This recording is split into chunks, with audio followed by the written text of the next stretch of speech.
This is our chameleon enclosure because Leon doesn't really like to be in the terrarium. She prefers to directly be in contact with the sun. And right now she's imitating the wind movement. Look, there is wind and Leon is moving. And the wind is calming down and Leon is slowly stopping. I love my job. Ah, this dog is a Pokemon. It gave electric shock when you pet it. This is the very first egg that was laid by either Barbara or Paulette. The chicks my dad gave me are both 4 years old.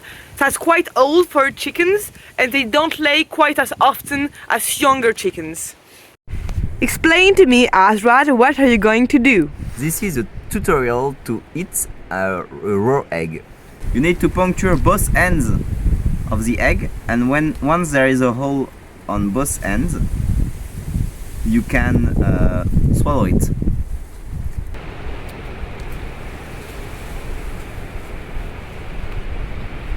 And once you are done swallowing the inside, it's funny because it's an empty shell.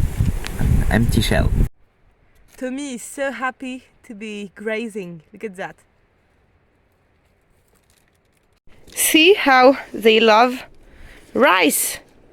There you go. See, dogs like variety too, like humans. Not just the same old dog food every day. Look at that, those are zucchinis. Let's try. No more zucchinis. We're making alcohol. We used bad fruit from the market. It was left in the trash. Because they are bruised, we are going to use them to make alcohol with a mix of sugar, water and them. Fun fact, good yeast for alcohol are found on the bruised part or the more squishy ones.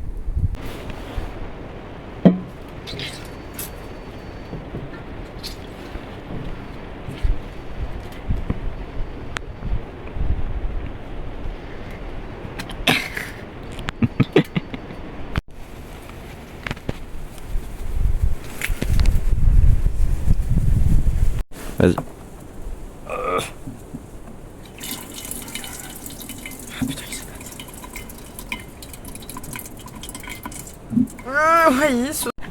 Second try. Better.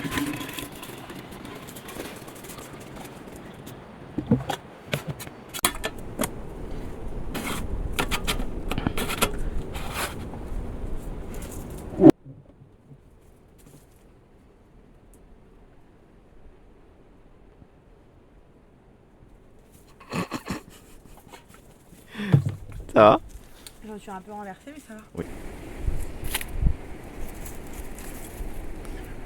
What were you doing? Planting the seeds.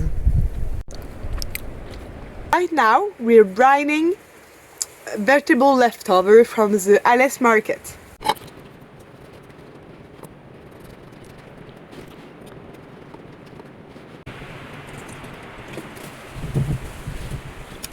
To make a brine is water and 3% of the water in salt.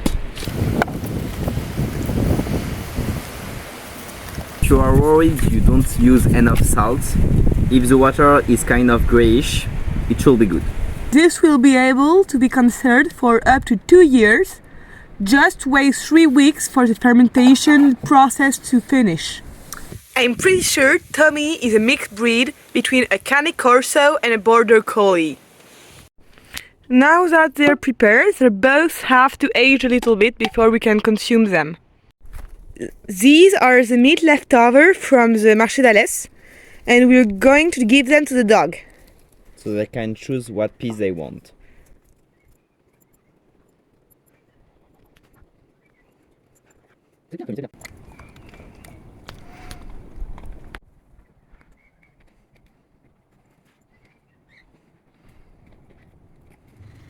Gump, Gump.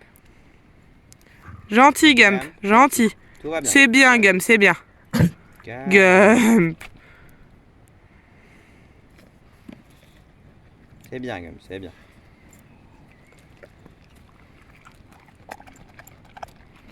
I think I'm getting the hang of cooking with a fire.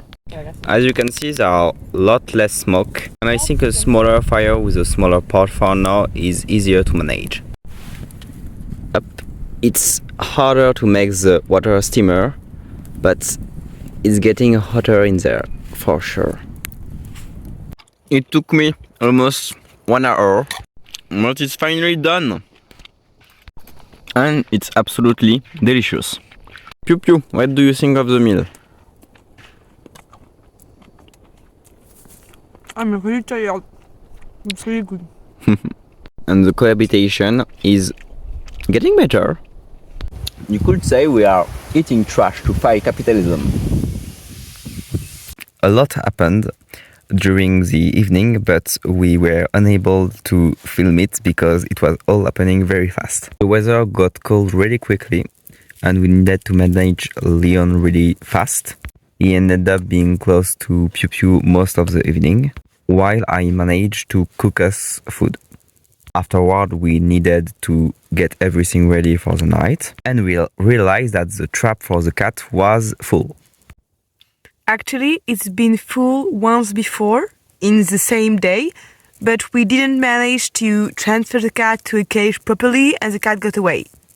This time we did manage a transfer, and I got bitten during the process, which was a bit stressful because we were afraid of rabies. Because I don't know if you knew that, but rabies still kill people everywhere on the earth. There is a vaccine, but you need to take it beforehand, and apparently it's quite painful. So I wasn't really super happy about it, but it should be okay because the cat doesn't show any symptoms. But of course, we will keep you updated. Either way, if I survive, this will probably boost my immunity systems. Hopefully. So, Azrod, tell me, how's your hand? Good. We just lost Leon in the tent. We found Leon! Tommy is so happy to run around, look at that! I'm not sure it was able to run around before, as freely. So the cat slept in this cage last night, and Tommy really wants to eat the cat, I think. We thought about it a lot. The moral dilemma is basically, should we release the cat in a better place where it will be less crowded in other cats and where it will be able to feel a new ecological niche, or should we give it to the SPA? I think it's the equivalent of PETA in America, but SPA is in France, basically. If we give the cat to the SPA, the cat will be in a kind of prison, and it will wait for people to adopt it. But you need to know that SPA in France are all crowded. People leave their animals to them, and it's really difficult for animals to get adopted. Those cats are feral cats, so we decided we will put them in... Please, Tommy. So we decided we'll put them in another area near us. We'll go buy food, so if the cat needs to come back to his hunting location here, basically, he will be able to. As we said, this is a feral cat.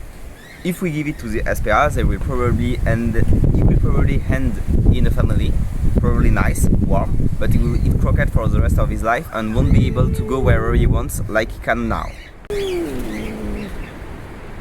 One thing an SPA could do that we cannot is sterilize a cat.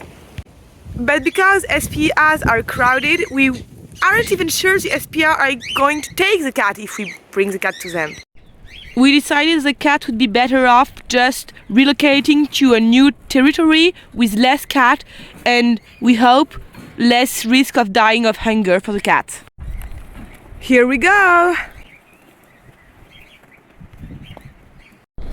Another reason as of why it's harder for us to give it to a SPA is we don't have a car for the transport. We cross paths with this horse quite often. Here is the second horse and the donkey.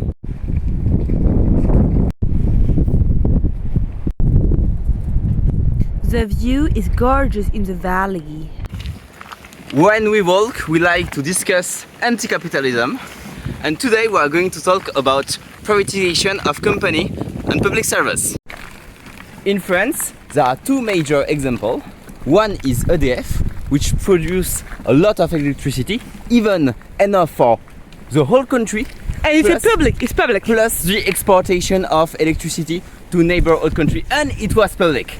But because they privatize the enterprise, nowadays the production of electricity is sold back with really low price to private company, so that they can sell them back to the public, so they can make profit, and EDF is basically just losing money. Again, this used to be a public society. The other example is a school system. In France we have public schools and private schools. But did you know that private schools get more money from the state than public schools do? Again, this is contribuable money. So this is your taxes that's paying private stuff. In France, we had a big issue in the media with Stanislas School, which is a private high school that, by the way, is kind of homophobic in like the course they give. Not kind of, was homophobic and sexist. Was homophobic and sexist, says Azrod. Our Minister of Education, Oudéa Castéra in France, made les gros titres. Everyone was talking about her because she dared say that she sent their kids to a private house school, Stanislas, because public school wasn't like good enough for their kid. But she's the duckling education minister of France for public schools. Come on! And she thinks that private schools are better. And of course, Stanislas is a school for the rich, and only rich kids get sent there. There are not much population from les banlieues. The dogs are getting along now. The only thing missing was to do a walk together.